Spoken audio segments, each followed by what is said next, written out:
Good morning, students. From previous class, we continue the topic tissue, and from previous class, we continue the topic simple permanent tissue, and continuing the chapter tissue.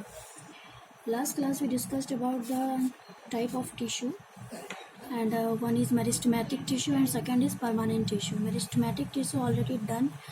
We have completed meristematic tissue and how they function in the root or plant, and today we discussed about the previous topic simple permanent tissue.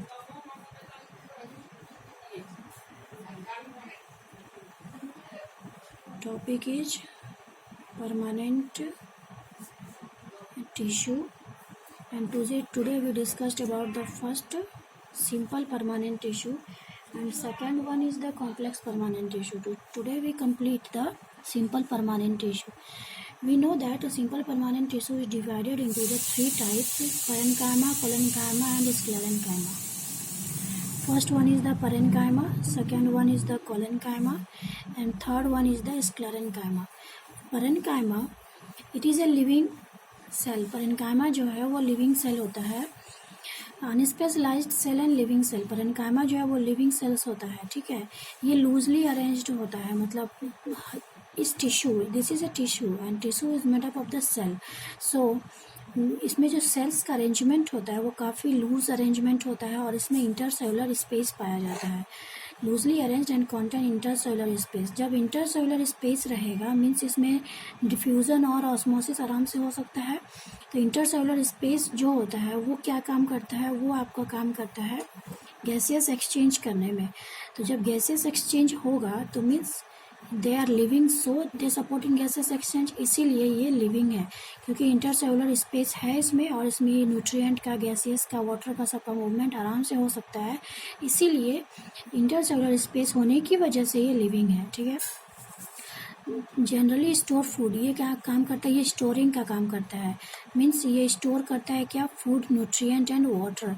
ये सबका जो plant is autotroph, okay, then it makes the food in the presence of sunlight. Process is photosynthesis. तो जो plant में खाना बनता है उसको स्टोर कौन करता है, parenchyma. ठीक है, some condition it contain chlorophyll and perform photosynthesis. कुछ कंडीशंस, कुछ प्लांट्स में ऐसे कंडीशंस होते हैं कि इसमें क्लोरोफिल पाया जाता है और जहाँ क्लोरोफिल पाया जाएगा वो फोटोसिंथेसिस परफॉर्म करेगा. तो इस कंडीशन को, जिसमें कि वैसे प्लांट्स जिसमें कि क्लोरोफिल पाया जाता है, वैसे प्लांट्स जिसके parenchyma में क्लोरोफिल पाया जाता है और जो फोटोसिंथेसिस कंडक्ट करता है उसको कहते हैं क्लोरेनकाइमा. ठीक है, उसको क्या कहते हैं, chlorenchyma. There is a major difference between chlorenchyma and collenchyma. This is chlorenchyma मतलब parenchyma. प्लांट के parenchyma में कुछ ऐसे सेल्स होते हैं जो कि क्लोरोफिल कंटेन करते हैं और जो क्लोरोफिल कंटेन करते हैं वो फोटोसिंथेसिस करते हैं. तो उस सेल्स को क्या कहते हैं, क्लोरेनकाइमा. ठीक है, उस सेल्स को कहते हैं chlorenchyma. It provide buoyancy.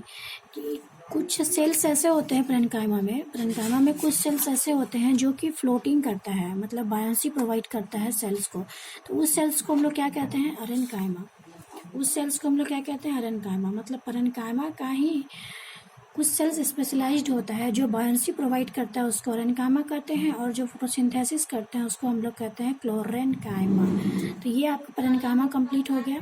parenchyma में हमने क्या क्या देखा कि पहला कि वो लिविंग सेल्स होता है. ठीक है, दूसरा हमने देखा पहला कि वो लिविंग सेल्स होता है. दूसरा हमने देखा कि ये इंटरसेलुलर स्पेस होता है. इंटरसेलुलर स्पेस होने की वजह से एक्सचेंज ऑफ मटेरियल्स पॉसिबल्स होता है, इस वजह से वो लिविंग होता है. थर्ड हमने देखा कि वो स्टोर करता है फूड, न्यूट्रिएंट्स एंड मिनरल्स को.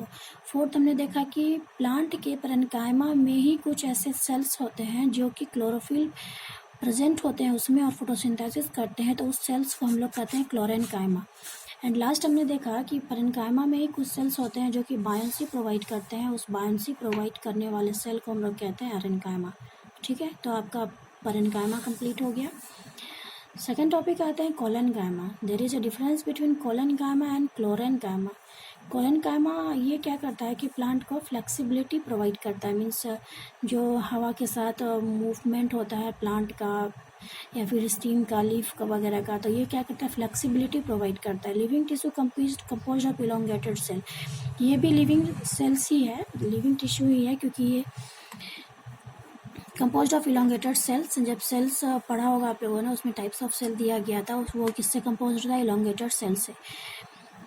Helps in bending of different part of the plant without breaking, ये क्या काम करता है कि फ्लेक्सिबिलिटी है, ठीक है, फ्लेक्सिबिलिटी है मतलब बेंडिंग में हेल्प करेगा। तो ये क्या है, it helps in bending different part of the plant without breaking, मतलब उसको टूटने नहीं देता है, उसको बचा के रखता है और सिर्फ उसको बेंडिंग में हेल्प करता है।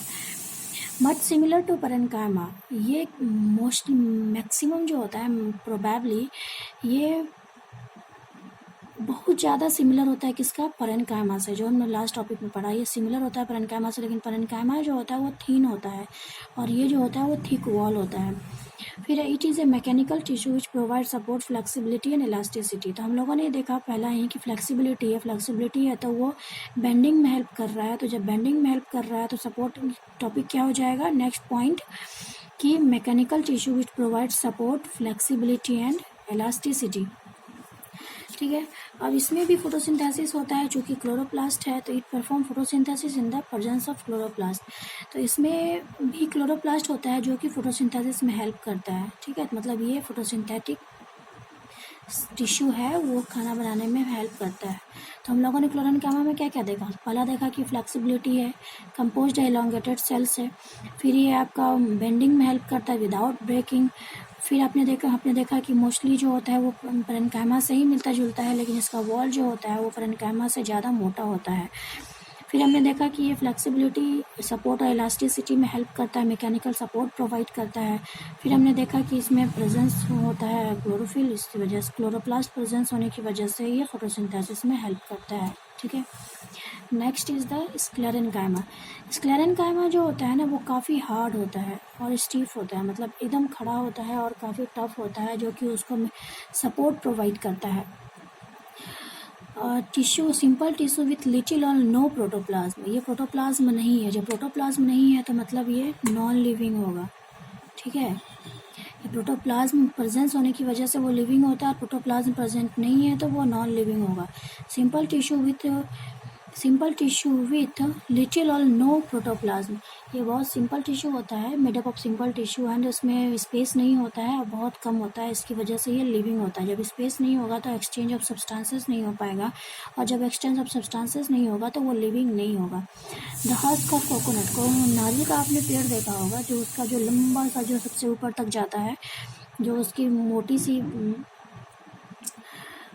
जड़ के ऊपर जो तना होता है, जिसके ऊपर चढ़ करके लोग जाकर नारियल तोड़ते हैं, तो वो जो हस्क होता है वो स्क्लेरेन्काइमेटस टिश्यू का ही बना होता है, और स्क्लेरेन्काइमेटस टिश्यू ही उसको हार्डनेस प्रोवाइड करता है, और वो एकदम स्ट्रेट फॉर्म में खड़ा रहता है। और जब ये मैंने लास्ट पॉइंट में मैंने दिखाया था कि इसमें था कि प्रोटोप्लाज्म नहीं होता, जब प्रोटोप्लाज्म नहीं होता है तो मतलब ये क्या होगा, डेड होगा, ठीक है। They are long and narrow and thick due to lignin, ये काफ़ी लंबा, पतला और कहीं कहीं नीचे से ऊपर जाता है, थिकनेस घटता चला जाता है। तो जो नीचे का थिकनेस पॉइंट होता है वो थिक होता है, क्यों, क्योंकि वो लिग्निन सब्सटेंस प्रेजेंट होता है उसमें, इसलिए वो नीचे का एरिया थिक होता है, और ऊपर धीरे धीरे लिग्निन कम होता चला जाता है, इसीलिए वो थिन हो जाता है। तो इसमें इंटरसेलुलर स्पेस तो होता नहीं है, जब इंटरसेलुलर स्पेस नहीं होगा तो इम्परमिएबल होगा वाटर और गैसेस का, ठीक है। तो ये आज के टॉपिक में हमने देखा कि three types of simple permanent tissue, parenchyma, collenchyma और स्क्लेरेन्काइमा, ठीक है। ये 3 चीज़ हमने देखा, और नेक्स्ट क्लास में हम लोग देखेंगे कि कॉम्प्लेक्स परमानेंट टिश्यू। आज हमने देखा simple permanent tissue, next class में हम लोग देखेंगे कॉम्प्लेक्स परमानेंट टिश्यू, ठीक है। एक बार आप लोग इसको पढ़ लेना, क्योंकि पढ़ने से समझ में आ जाएगा कि क्या पढ़ना है और क्या कह रहा है ये टॉपिक, ठीक है। Thank you.